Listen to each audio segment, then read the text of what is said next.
પાર Tapi Narmada river link project ના માટે બંધ થાય એના માટે રણસિંગુ ફૂકેલું એ 28મી ફેબ્રુઆરી 2022 અને એ ઐતિહાસિક દિવસ હતો. દિનેશભાઈ હાથે વાત થઈ, બારકુભાઈ હાથે વાત થઈ ત્યારે મને વિચાર આવ્યો સારું થયું 29 તારીખની હતી. અરે 29 તારીખ હતી તો આપણે 3 વર્ષ રાહ જોવી પડે ને. 29 ફેબ્રુઆરી આવે ને જલ્દી.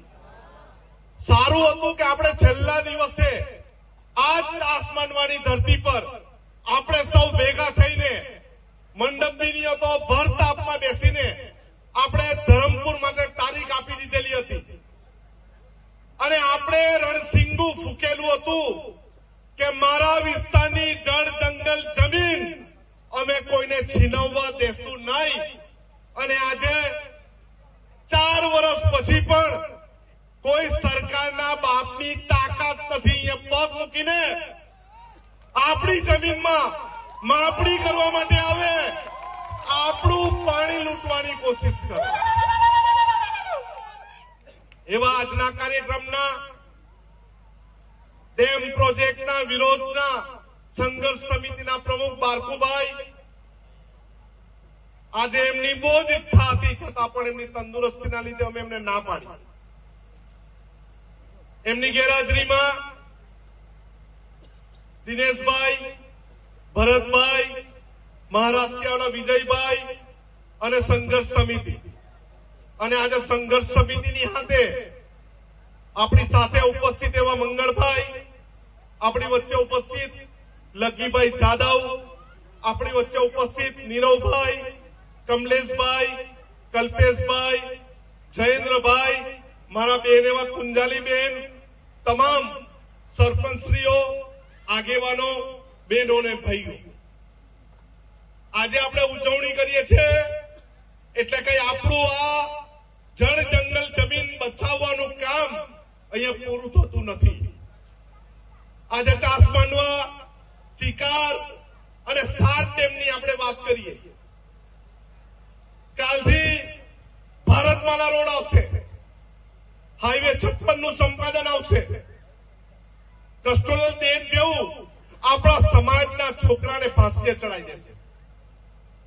આપણે અટકવાનું એટલે નથી કે આપણે આદિવાસી સમાજ છે, આપણે ભોળા ભાળા લોકો છે.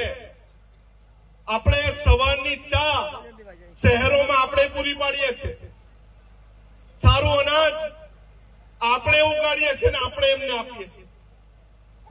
શુદ્ધ ઓક્સિજન લેવા માટે આપણા વિસ્તારમાં શહેરના લોકો આવે છે, પરંતુ આપી શું જાય છે, છીનવી શું જાય છે, ખેંચી શું જાય છે. અત્યારે બજેટ સત્ર હતું, આદિવાસી સમાજને શું આપ્યું? કશું નહીં.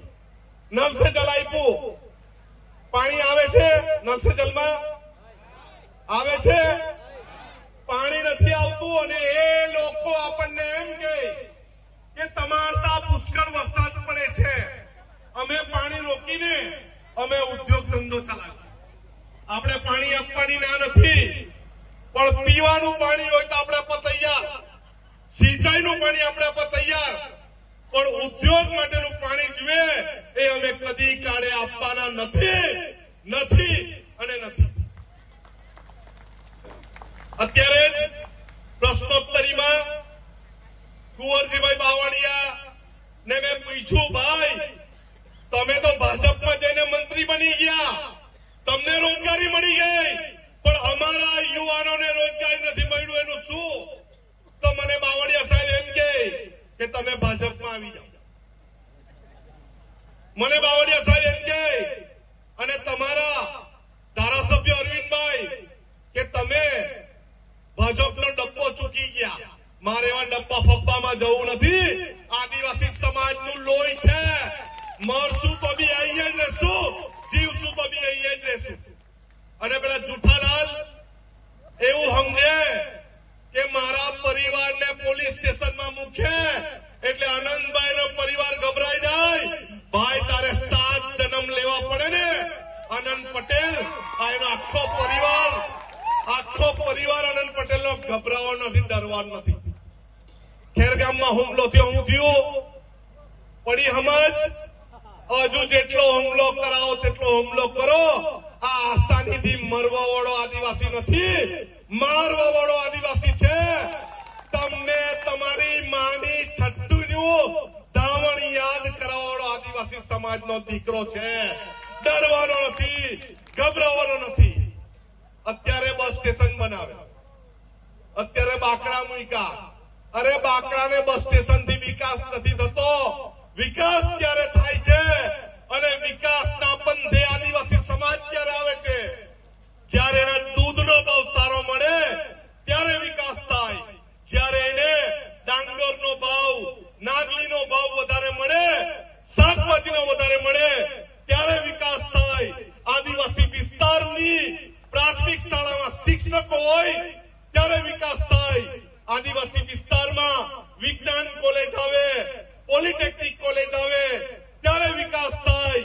મારી દીકરી, મારા દીકરાઓને સમયસર શિષ્યવૃત્તિ મળે ત્યારે વિકાસ થાય. મારી બેન દીકરી ધરમપુર, વલસાડ, વાંસદા ભણવા જાય અને એને સમયસર બસ મળે ત્યારે વિકાસ કહેવાય. મારા શિક્ષિત બેરોજગારો, યુવાનો, યુવતીઓને કાયમી સરકારી નોકરી મળે ત્યારે વિકાસ કહેવાય. અમારા વિસ્તારની જળ જંગલ જમીન લૂંટાથી બચે ત્યારે વિકાસ કહેવાય. માત્ર ને માત્ર જૂઠી વાતો કરવાથી વિકાસ થવાનો નથી. આદિવાસી સમાજના દાખલા સરળતાથી મળે તો એને વિકાસ કહેવાય. આપણા આદિવાસી વિસ્તારની છાત્રાલયો સારી બને તો એને વિકાસ કહેવાય. આદિવાસી સમાજની બેન દીકરી, અત્યારે મહુવાસમાં થયું, આદિવાસી સમાજની બેન દીકરી સુરક્ષિત રહે ત્યારે વિકાસ કહેવાય. આ જૂઠાલાલની વાતમાં આપણે આવવાનું નથી. સરકારની બીક આપણને બતાવે, પોલીસ સ્ટેશન બતાવે. અરે ભાઈ, અમે સરપંચ થી લઈને તાલુકા પંચાયત થી લઈને ધારાસભ્ય બન્યા છે. તારી જેમ કઈ મોદી ફોદીના મહેરબાનીથી અમે સાંસદ નથી બન્યા, અમે અમારી શાનથી બન્યા છે. અને તારામાં તાકાત હોય તો મારી સાથે ઉભી રહીને ડિબેટ કરો તો તને ખબર પડે સાચો આદિવાસી કોણ અને ખોટો આદિવાસી.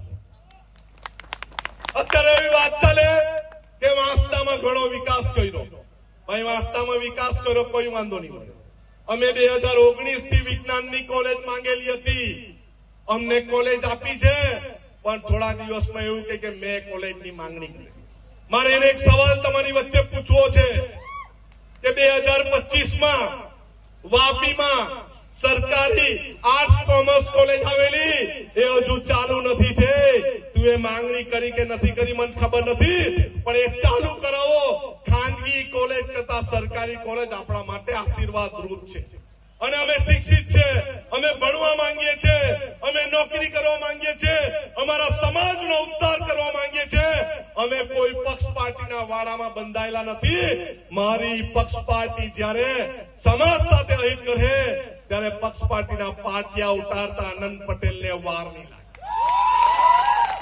અરે આવી વાત કરી એટલે પોપટે મીડિયા મોકલી